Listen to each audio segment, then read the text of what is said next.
Okay, hello you guys. This is going to be the video lesson for how to complete the pumpkin carving assignment that we were cut off from completing um, on Monday.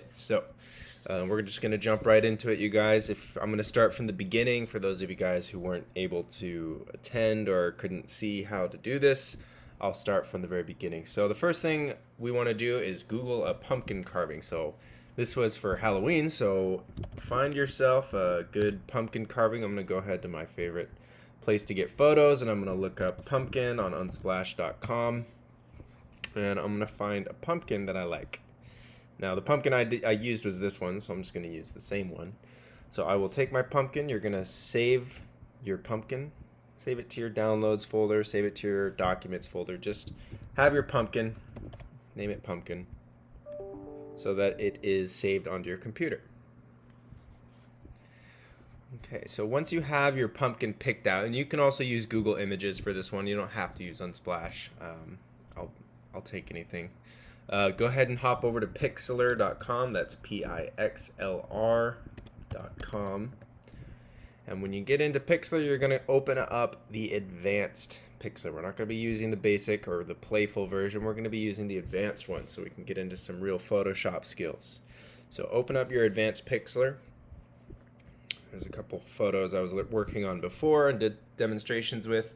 Come over here and click Open Image. Find where you saved your pumpkin picture. Let me see. There it is. Find your pumpkin photograph, and it'll load it into the editing space.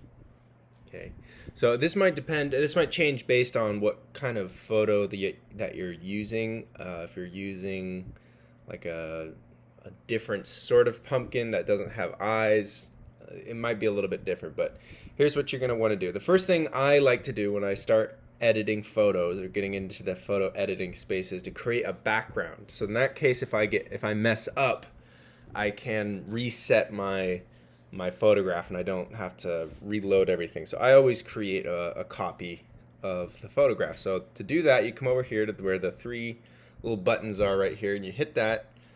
Come down here where it says duplicate layer and hit duplicate layer. That's going to make a copy of your background photo. Okay. So that way it's backed up in case you mess up and you need to restart or something. And then hit those three buttons again and click hidden. So that way it's when you start editing it, you're not going to see it. So you're going to switch your background copy layer, switch it to hidden. Okay, once you've done that, go ahead and click on the photograph you're going to be editing. That's just this one that says background here, and we can go ahead and start. So the first thing we're going to start with are the eyes, and to do that I'm going to show you how to use the magic wand select, and that's this button right here. This is the wand select. It automatically selects areas of the photograph based off of color. So if I click this button and I click the eyes here, everywhere that there is dark coloring right here, it's going to automatically select it. So if I zoomed in, see how it has chosen everything that's kind of dark. Maybe there's like a few spots in here that it left out.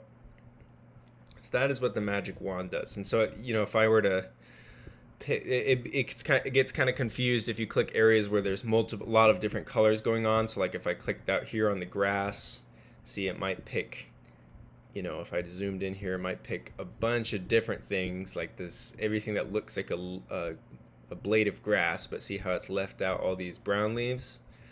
So that's what's kind of cool about the magic wand, is it automatically selects things. If I were to click the pumpkin, it'll kind of collect these like areas of like lighter orange. But don't worry about that. For now, if you have a simple pumpkin like I do, you can just click in the eye where the eyes are and hit delete on your keyboard, and it's going to cut the space where those eyes would be. See how it shows that there's like a clear checkered background. So that's what we're looking for.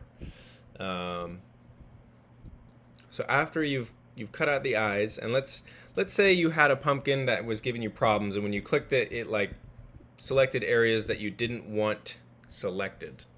That's okay, because we can fix that with the next step we're going to do, and that's to use this button right here. This is the lasso select. So when you click the lasso, you can draw the area that you want to select. So it's not like the wand in that it automatically picks it for you. You have to tell it where you want it selected. So you're going to click the lasso, and it'll give you this little cross.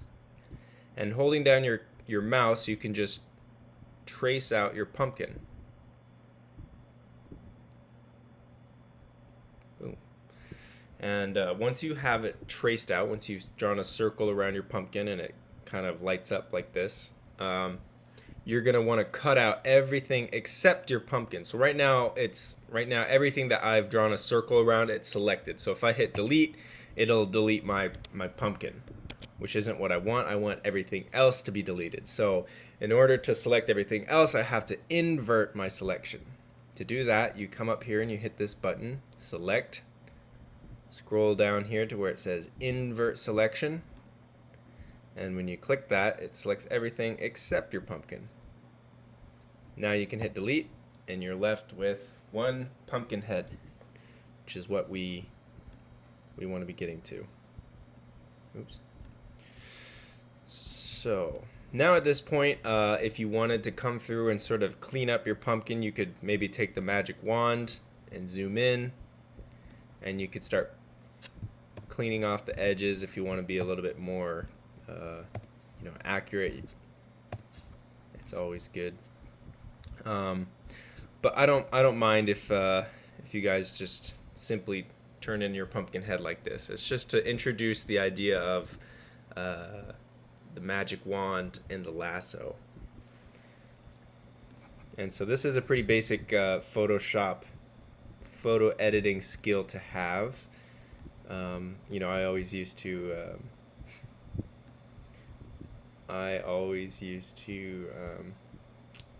Photoshop my friends into like different places, and I just have a lot of fun with it. There we go. So that's it. Once you have your pumpkin head all cut out, and like I was saying, so if you're having trouble with the eyes, you can cut it out manually. So like if you're selecting it with the magic wand and it wasn't giving you a good response, like I could probably do another example with a different pumpkin. But let's say you're at this point, you can go ahead and save it. So come up here and click File, Save. Go ahead and name your image pumpkin, and make sure that you have this file type here, PNG. Remember, we're creating PNG files, so don't click JPEG. If you click JPEG, see how it gives it this white background?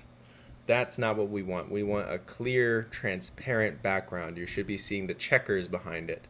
So name your file, pumpkin carving, click PNG, download it. It'll save it to your computer, and now you have a file that you can upload to Schoology and turn it in. So that's it for this assignment, you guys. If you have any questions, please feel free to email either myself or Mr. Grip. We're here for you guys. Take care.